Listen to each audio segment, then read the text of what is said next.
Central Park in Midtown Manhattan, New York City escaping the urban disaster that many had feared, but Irene still sent seawater flooding into lower Manhattan and other low-lying neighborhoods. As we showed you, Hurricane Irene barreled through New York City, leaving flooding and power outages in its wake. News Channel 5's Giovanna Drpic, the only local reporter in New York to cover the impact of the storm, and she joins us from Midtown Manhattan. Giovanna, what are you seeing there right now?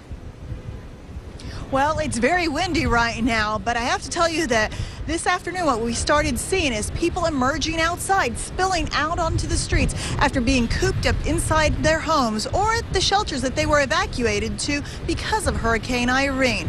What they likely found was flooding. Hurricane Irene has left people with some unexpected impressions. And I was walking up, and obviously there's a cab in the water over there, so it's kind of an unusual sight. Bill Bahan meant to check on his sailboats on the West Side Highway in Chelsea and ended up spending a good deal of time checking out the cab ditched by its cabbie and passengers in the water. Then on the very same street, a transformer had to be checked for trouble.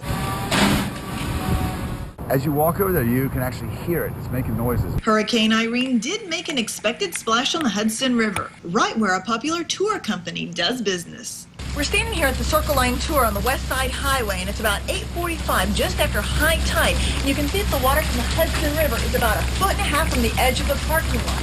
But if you take a look halfway down the parking lot, you can see that it's already spilled over. We understand that water has actually come up from the sewers, flooding the parking lot.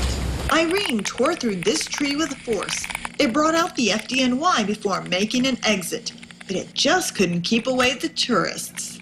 We still had tourists showing up looking to go for boat rides today because it was pretty calm most of the day, and they're always down here looking to go for that ride.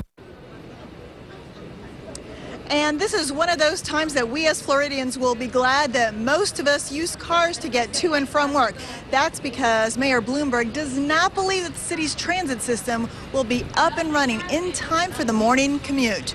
One other final note regarding power outages. Con Edison estimates that some 103,000 New Yorkers are still without power, the majority of them in Westchester County.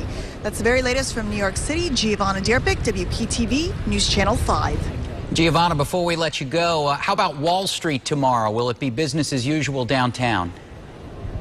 Well, Wall Street actually fared pretty well. The financial district is considered one of those low-lying areas, so they were especially concerned about that. But apparently the damage was not as extensive as initially thought, and so Wall Street will be back up and running, business as usual tomorrow. All right, Giovanna, thank you very much for that report. And Giovanna Drpic is the only local reporter in New York City covering Hurricane Irene.